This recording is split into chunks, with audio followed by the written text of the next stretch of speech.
Good morning, ladies and gentlemen. Welcome to my new video. I am back. As the title suggests, there's a war going on, as you know, between Ukraine and Russia.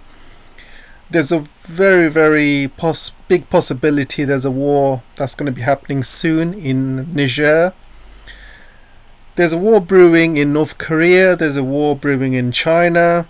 There's a war brewing in the Philippines. There's a war brewing in Iran.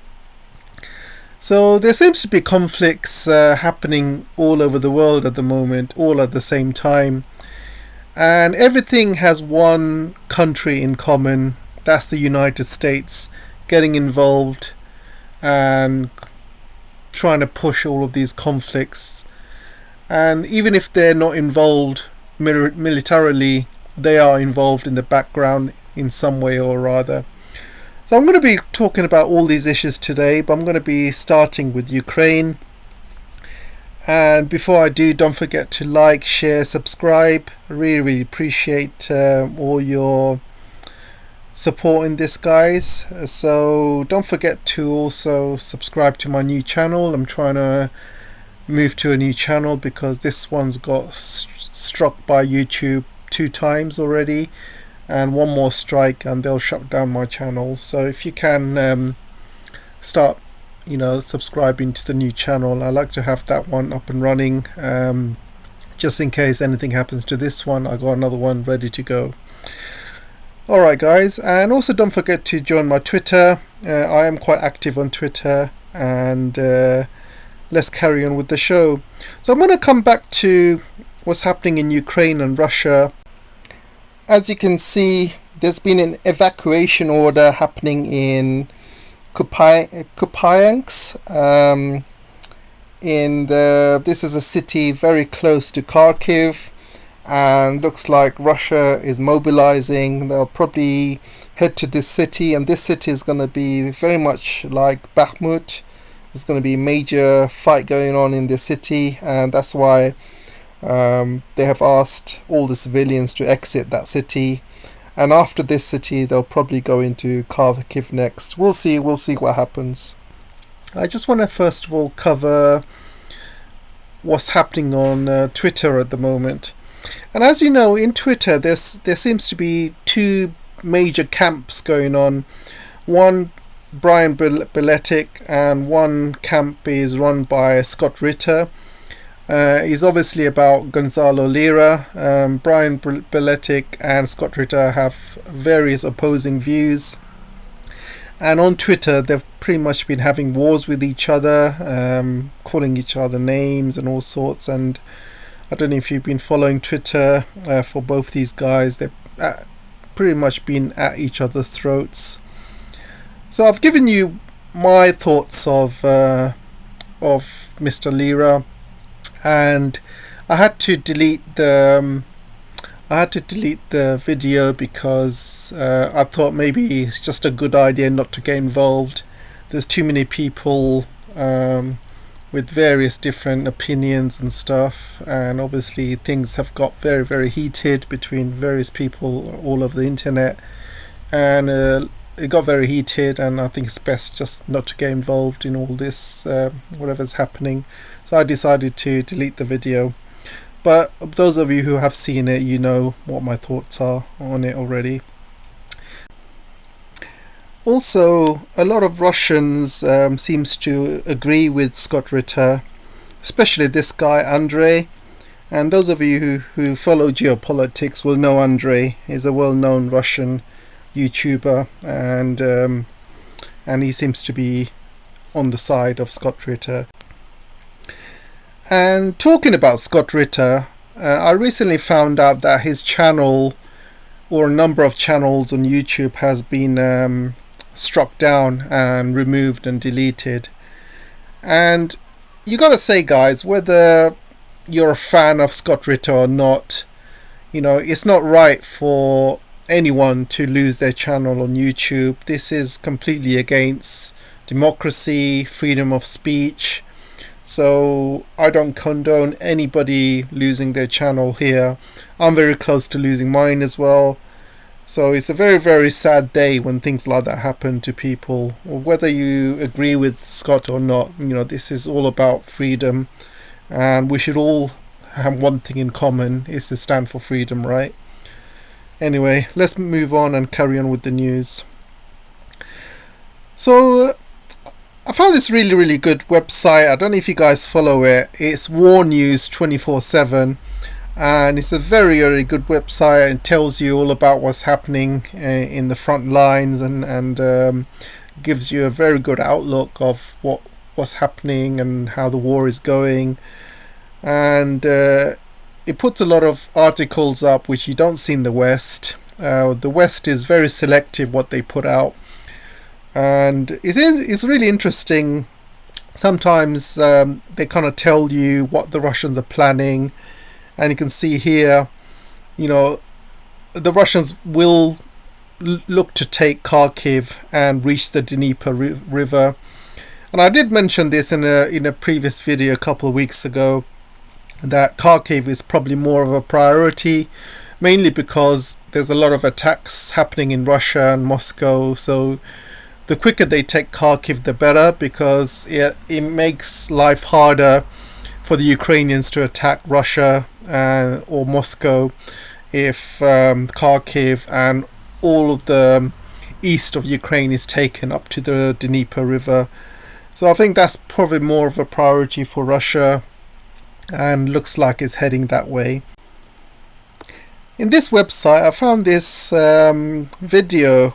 It's basically Ukrainians using very, very different sort of tactics so they don't get sent to the front lines into this war. And I'll show you the video, it'll probably explain it.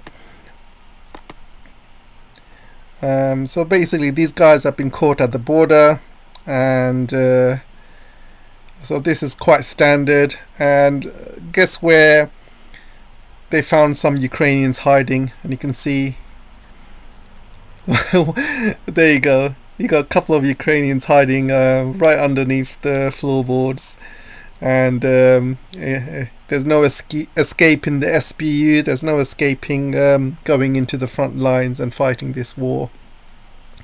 So one of the things I want to do with you guys, probably make into a regular thing really, I want to kind of go through some Twitter stories I've found, some interesting ones. And I'll go through that with you quickly. I'll very, very, very go past it very quickly. And a couple of things. I love this picture where basically you got Paris Hilton here, and obviously she's like the typical American female and the Western female. And when it comes to Ukraine, you can see her crying and all sorts. But when the same thing happens to Palestine, Libya, Syria, Iraq, Yemen, Afghanistan, Somalia, Niger, look at her face, she doesn't care. It's pretty much how it goes in the Western world. And I also want to talk about the racism and this wokeness going on in the Western world as well. Has anyone seen Charlize Theron? She's a famous actress in Hollywood. She went to South Africa and she adopted a son. So what she's doing recently is, just because of this woke movement, she's basically getting her son dressed up as a girl in girls' clothing, and you can see with skirts and things like that. And I think it's absolutely hideous how these rich celebrities can go to South Africa and adopt a child, and they bring them to the Western world, and they turn them into confused kids, making them dress like girls and things like that. What's the world coming to? I mean, things like that should be banned. This is worse than racism. I'm telling you, this is just, kids are too young to understand what's going on in the world. Just, if you're a little boy or a girl, why make them confused about your gender? Why make them dress like, if you're a boy, why make him dress like a girl? Oh my god, that's another conversation, guys. I really don't want to get into that right now. So let's kind of carry on. So there's a video here of a Chinese guy getting bullied in a New York subway. I'm not going to show it in case this video gets flagged, but it's quite disturbing how he gets bullied and stuff. So the Polish military is obviously going to the border with Belarus, so things could be heated there as well. Things can really escalate very, very soon. And this video here, you can see the Russian flag being hoisted in Niger, and this guy is celebrating with Russia, and people are celebrating in Niger, and you can see it's not a small amount of people. There's literally, you know, people have had enough of colonialism, basically. I'm going to go into that in a bit. So there's been some Maui fires happening recently. There's been a lot of natural disasters. Obviously, you've heard about the flooding in China as well. So my heart goes out to all the victims around the world, the flooding victims, and what's happened to Maui is obviously not very nice. And so my heart goes out to all the victims right here, really. Yeah, it's a shame, absolute shame what's happened or what's happening around the world. I've just heard there's another typhoon that's hit South Korea, and apparently they've been hit quite hard by this typhoon as well. There's also more Chinese who have been killed this morning, I heard. Apparently there's been some sort of mudslide in Xi'an and 21 people have been killed, probably more because of this mudslide. So heart goes out to all the victims everywhere around the world. So let's hope things get better soon around the world.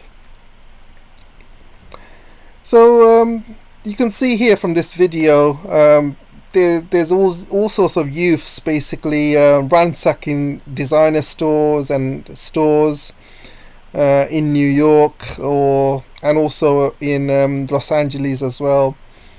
Crime has gone so bad that, you know, people are just looting shops left, right and centre. It's got so bad in San Francisco that most of the shops are closing because they just can't handle all the thefts and robberies that's going on in San Francisco. So all the shops are closing, all the downtown shops. And there's some videos on YouTube about it, how so many shops have just had enough and just closing because one of the laws in San Francisco is basically if you shoplift under a certain amount, you just get let off with a warning, slap on the wrist. So what people do, they just they just steal until up to that amount, and they just run off with it. And basically shops just cannot live like that because people are just walking in and walking out with lots of gear. But this kind of stuff is also spreading to the rest of the world, especially here in UK, which I'm going to be going over pretty soon. I saw this video here. It's about a brawl, a riverfront brawl happening in the United States, and it's basically about this black security guard, and he gets jumped by a bunch of white people, and these bunch of white people, rednecks, basically jumped this poor black guy who was by himself, and then suddenly a lot of black guys came into this fight to help him, and a lot of black guys joined into the fight, and they all jumped these rednecks, and it just got into a huge brawl. And I'm not going to show you the whole video again, I might get flagged. So if you get a chance, have a look at it. There's a lot of takeaways from it. There's one guy, black guy, who was actually swimming across the river to help this guy out. And there's one particular black guy picked up a chair and hit this woman over the head with a chair, which wasn't very nice, to be honest. That was a bit uncalled for. But yeah, I think it's just something. If you guys get a chance, have a look at it if you're on. It's all over Twitter and stuff. But yeah, it's just a lot of people are talking about it, and a lot of women who were trying to break up the fight, they also got involved and they got beaten up as well, which wasn't right really. But have a look. I'm sure you'll have your own opinions after seeing what's happened. But yeah, I think let's carry on. It's a long conversation. I'm not gonna have for another day. So this story, a particular story, basically comes out of Poland. And Poland, he basically said that Russian imperialism can be stopped cheaply because American soldiers are not dying. So he's basically saying they are stopping Russian imperialism on the cheap because American soldiers are not dying. The only people dying are Ukrainian soldiers, and you know they're a bit cheap. They are replaceable. So I guess, you know, it doesn't really matter as long as the American soldiers are not dying. The Ukrainian soldiers, just send them to the front line, get them killed one by one. It's okay. It's how it's done. So again, I mean, I just don't understand why Ukraine is friends with this guy. You know, here he is shaking hands with Zelensky, but it's all for a show. He thinks Ukrainian soldiers are cheap. They can be cannon fodder. And I just do not understand why Ukrainians are just killing themselves for the West, for Poland, for Biden. It's madness, absolute madness. And you can see here again, Duda called Ukrainians a cheap way to stop Russian imperialism. It's crazy how this guy gets away with it, and Ukrainians are just sitting back and just letting it happen. So I found this story quite funny about the Taliban, and basically, if you remember, US is holding back around 7 billion, or was it 4 billion, of funds from Afghanistan, and United States basically said that we can give some of that money back, not all of it, only some of it, if you start a fight with Iran. So obviously Afghanistan rejected it because the reason United States said this, because there was a bit of a border clash between Iran and Afghanistan just like a few months ago. So obviously United States is trying to take advantage of that, but they're not having it because the Afghans do not want to have anything to do with the Americans. They've showed who they are by stealing their money, and they just don't want to have anything to do with the Americans. Neither do the Iranians, and I'm going to go into the Iranians very soon. So this video has not really gone very old, and I don't know if you remember this video where Ulrika, should I call her Ulrika? Yeah, so basically she stood up with her little Ukrainian colours, the yellow blazer and yellow and blue colours. She was standing up, smiling, saying, she was basically saying that how the Russians were using chips from fridges to put into missiles. The economy is about to crash. The ruble's gonna turn into rubble. She was saying all this crap, in the start of the conflict. And she's saying they're going to run out of weapons, Russia's going to lose, Ukraine is winning. So this video has not gone very old, and if you have a chance to have a look at it, it's absolutely hilarious, the fact that she's saying that how Russians are using semiconductors from fridges to put into missiles and things like that. It's absolutely hilarious. It's propaganda for you. And who says that Europeans don't know how to do propaganda? So obviously there's this article came out how the US basically pushed for regime change in Pakistan, and this article seems to have proven that. And I'm going to do a separate video on this. I'm not going to talk about this too much now, but I have my own thoughts about this. I'm going to do a separate video, so look out for it. So let's move on. And this is London. Only a few days ago, you can see London, basically all these kids, you see, they've seen what's happening in United States, and these kids in London are now doing the same thing. Look how many kids there are in Oxford Street. They're all gone out there to loot London. and some of them got arrested. I think some of the kids managed to loot a couple of shops, but you can see there's like thousands of them, young kids, all from all over London. They basically use TikTok to communicate with each other, and they all basically congregated in Oxford Street and took over. Here's a picture of the London police force in pride uniforms, which I thought was crazy. I thought this picture by Garland Nixon was quite funny. This is Macron telling ECOWAS to go get Niger back for him.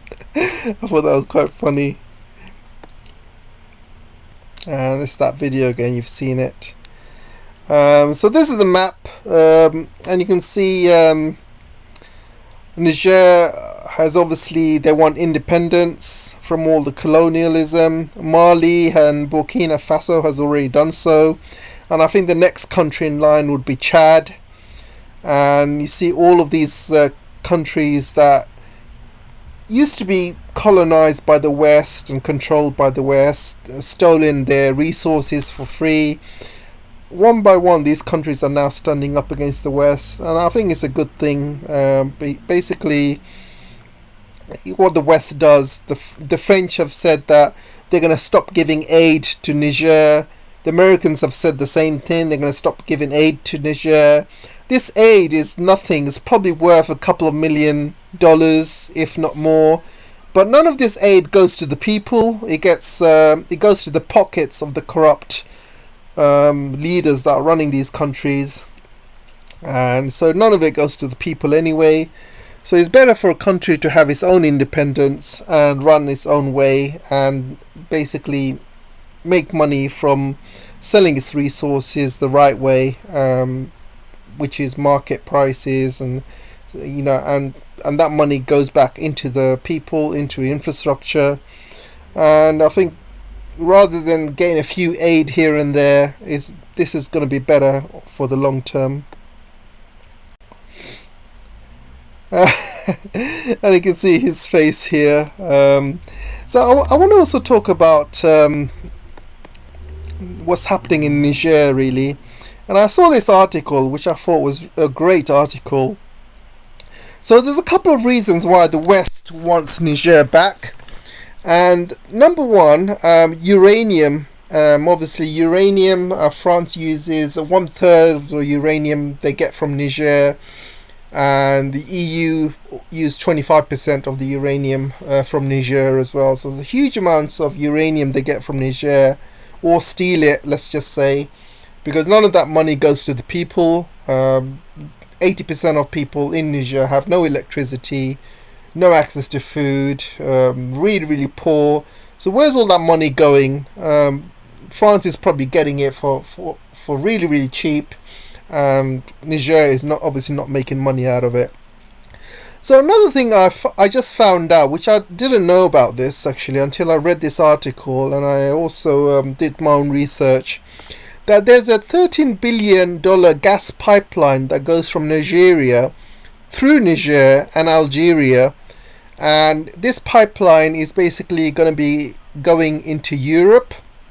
And because of all these sanctions they placed on Russia, they need this pipeline, gas pipeline for their industry. So this is why the Europeans, the Americans, and especially the French are really, really not happy about Niger having its own independence, because they lose access to not only the uranium but also this gas pipeline as well. And they're not happy, and you can see United States gets over 50% of its uranium from Russia. Despite all the sanctions they placed on Russia, they still make they still buy it from Russia. And as you know, with United States, when they place sanctions on these countries, they expect all these other countries to follow suit and place sanctions and destroy their own economy.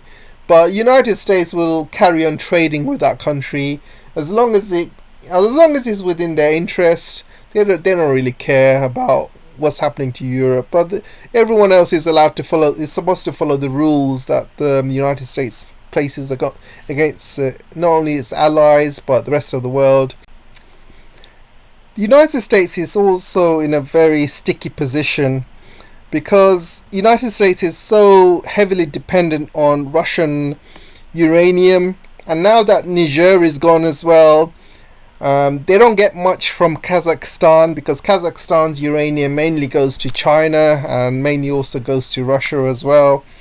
So the Russians have got a huge advantage over United States, and if Russia decides to stop selling uranium to United States one day, then that could cause huge economic issues to the United States, and United States will not want that. So this is why Niger is very, very important, not only just for France, but to the EU, but also to the Americans as well.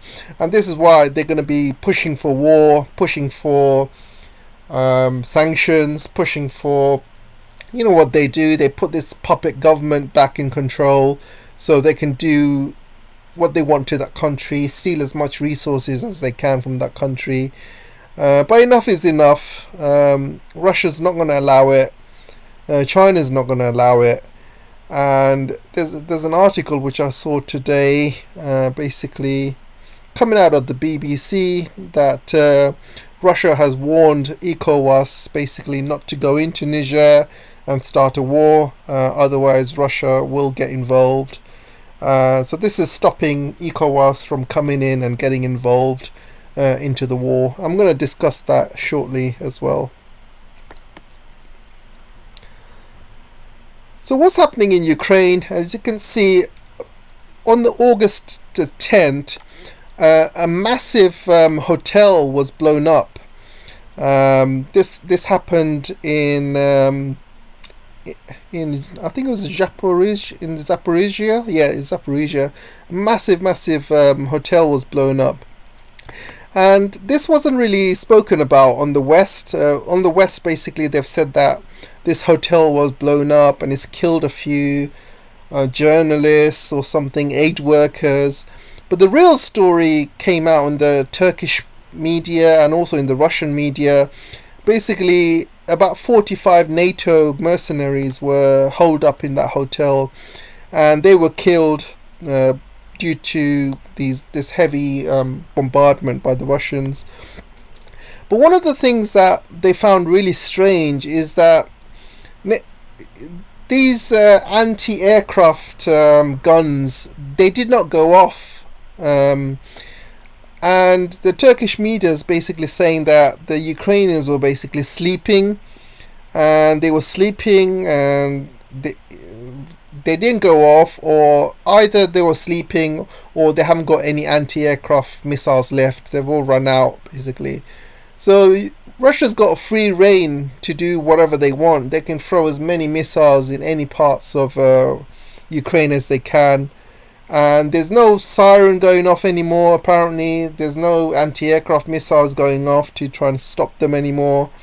And they've just given up. And this is one of those things that what they're saying. And you can see here, but what surprised the Russian military analysts was the local Ukrainian air defense forces did not respond to the large-scale missile attacks on the city of Zaporizhia and on the hotel on August the 10th. During the war, negligence and mistakes of the Defense Air Force have tragic and fatal consequences. In this regard, the Turkish media reporters revealed that the main reason for the high efficiency of the Russian missile attack was that Ukrainian air defense forces overslept during the missile launch. So they're saying that these guys overslept and got those NATO officers killed. And this story was also collaborated on this website as well. Here it is. As you can see, Russian missile attack catches Ukrainian air defenses asleep. Zaporizhia mercenary base flattened, 45 dead and 70 wounded. Again, the West is not going to report such stories because it goes against the narrative. So you got to go into the Russian websites or other media like Turkey, China and things like that to actually see the truth.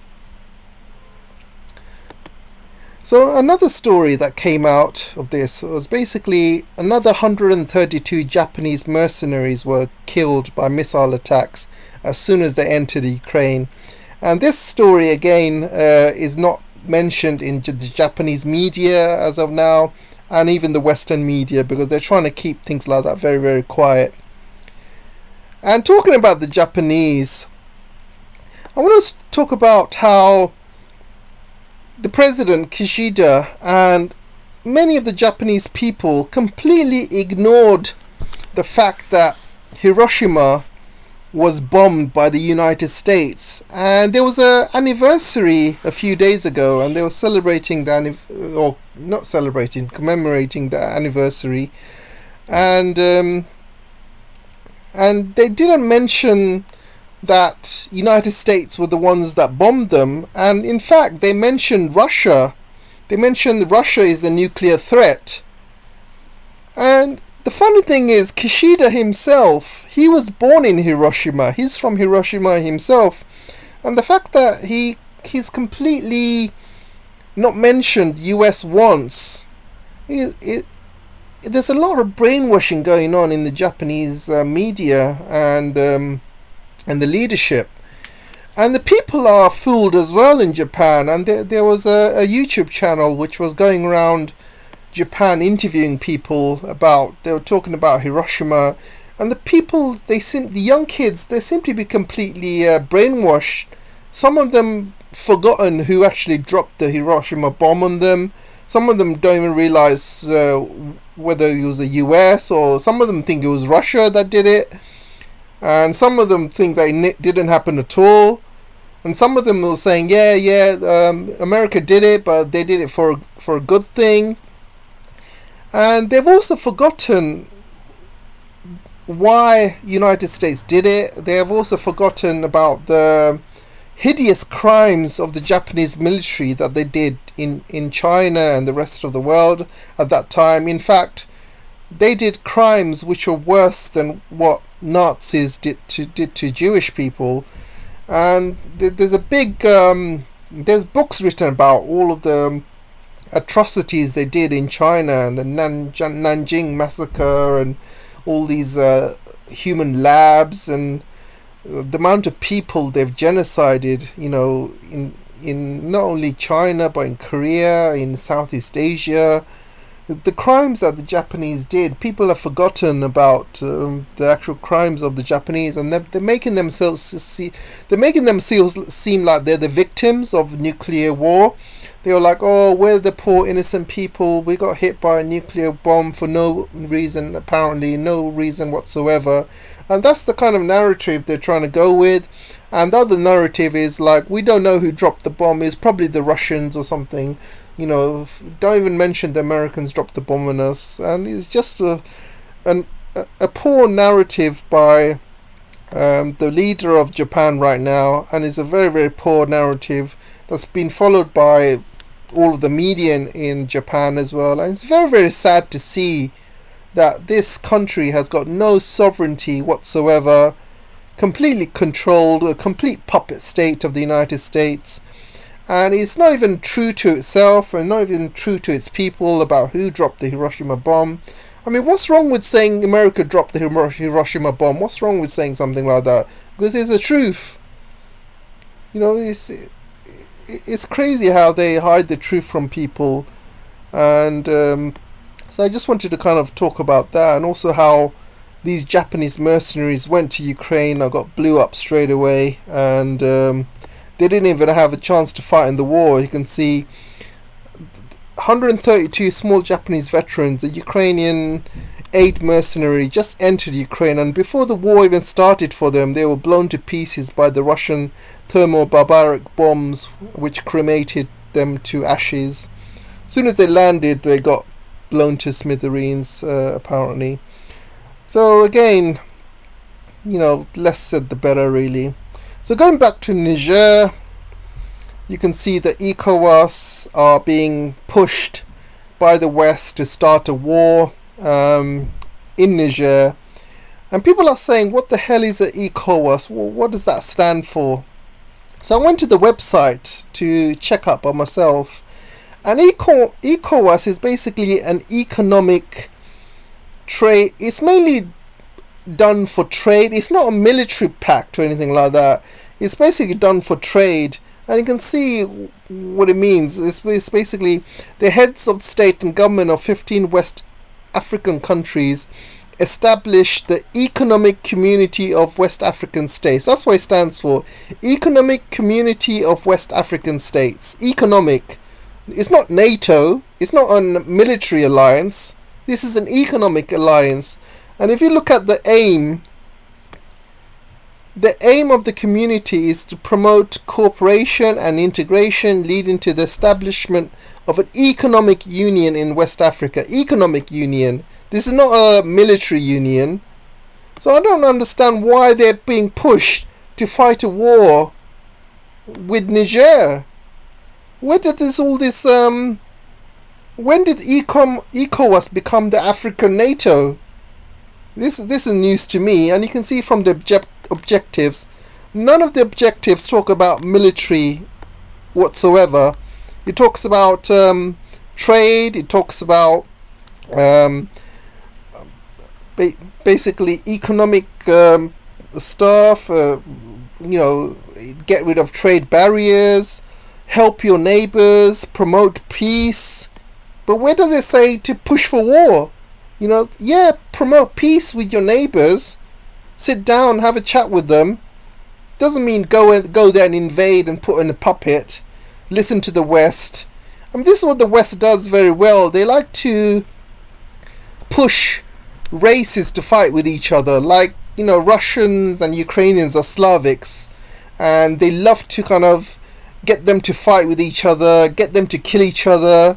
End of the day, according to the Americans, let these Slavics kill themselves, because Ukrainians and Russians have been friends for hundreds of years, and you can see they've had a very close relationship for hundreds of years, and Ukrainians and Russians were brothers, are like brothers and sisters, and somehow they managed to get these brothers and sisters to fight with each other and kill each other.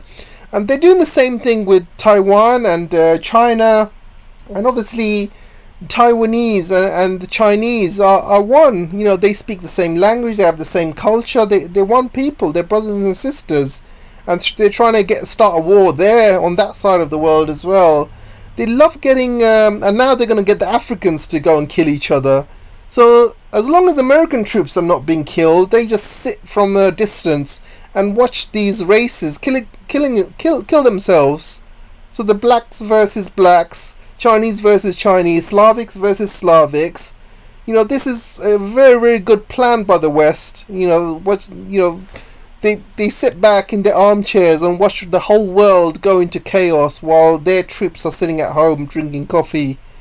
It's absolutely scandalous how people and countries can just get themselves to be completely brainwashed, allow themselves for this kind of stuff to happen.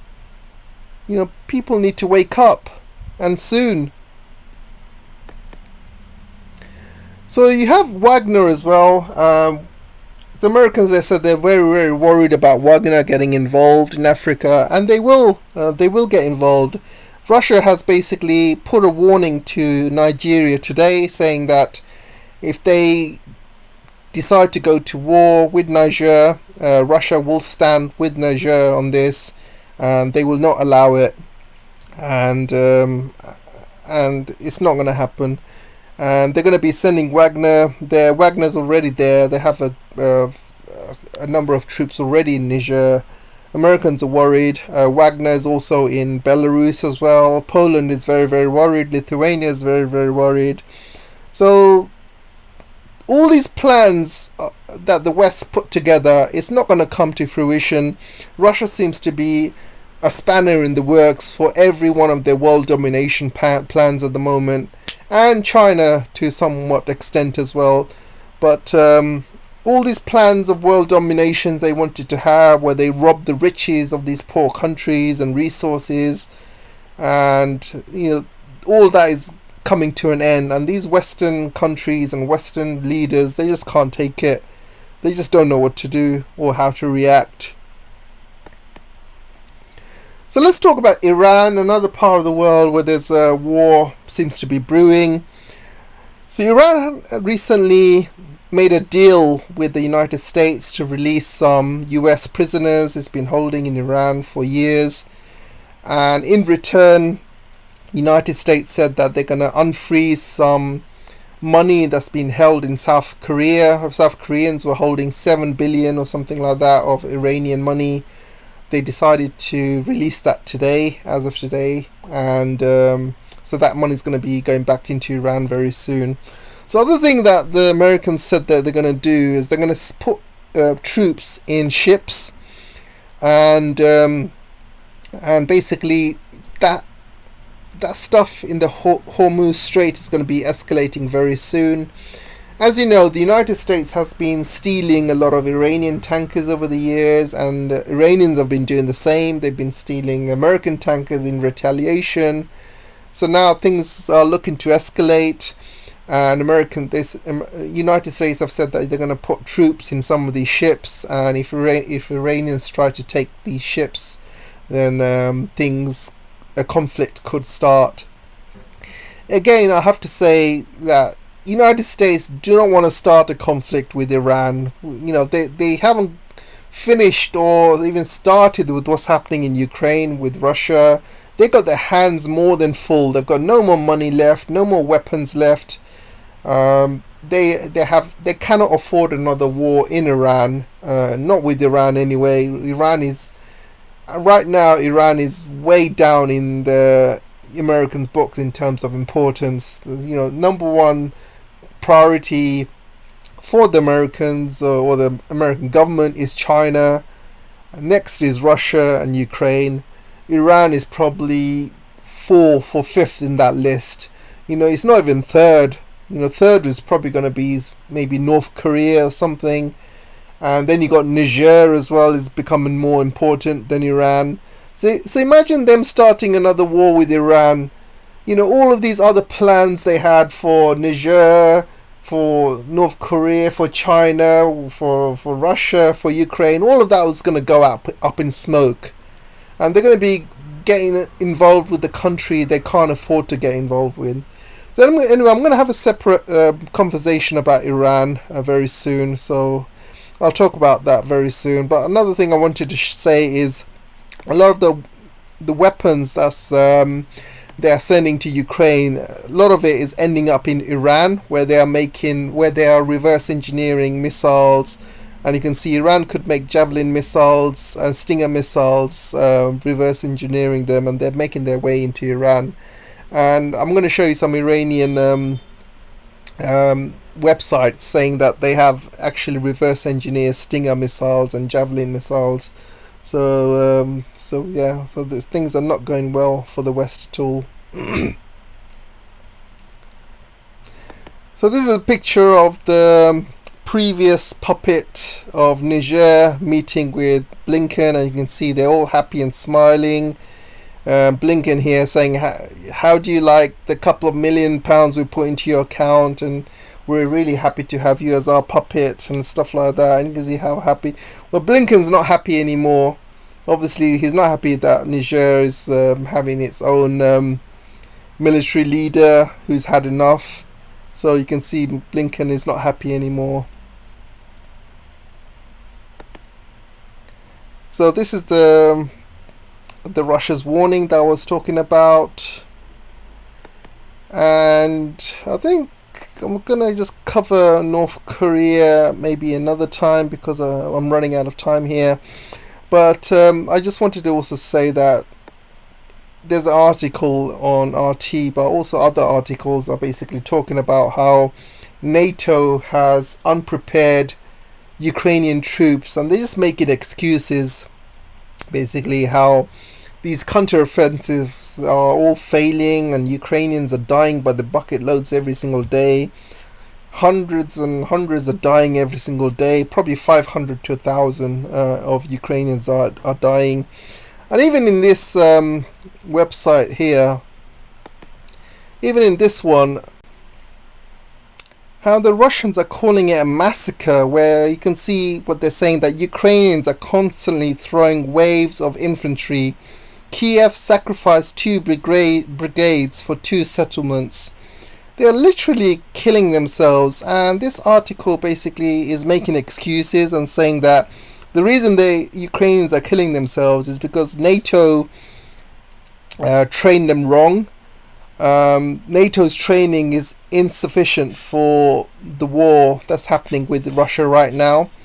Because let's face it, NATO has been, or United States has been fighting a war over the years, and mainly it's been relying on air power. I can't remember the last time when the Americans or NATO had a proper war, a proper ground war with a equally strong country.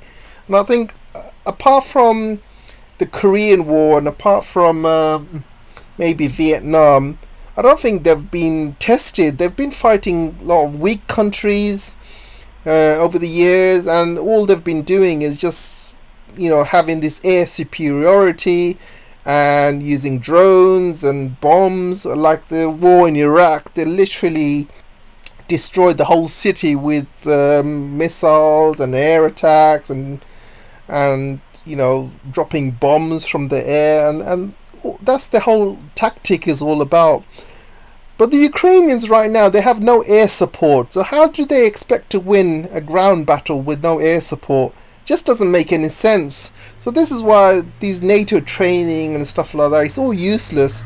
Your NATO training is having the assumption that you're going to have air support. You're going to have lots of American air support coming in and helping you during ground battles, but none of that is happening.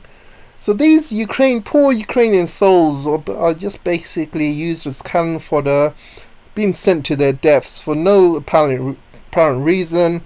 And this NATO training is absolutely useless, and I have to agree with that. So that's all for today, guys. I don't want to keep this video any longer. Really appreciate all the support and help you've been giving me, and I'll see you in the next video. I've got a couple of other videos I'm working on, namely on Pakistan. I'm going to be talking about North Korea. I'm also going to be talking about China and what's happening with the Philippines as well. So there's a lot of stuff that's happening around the world which I need to talk about.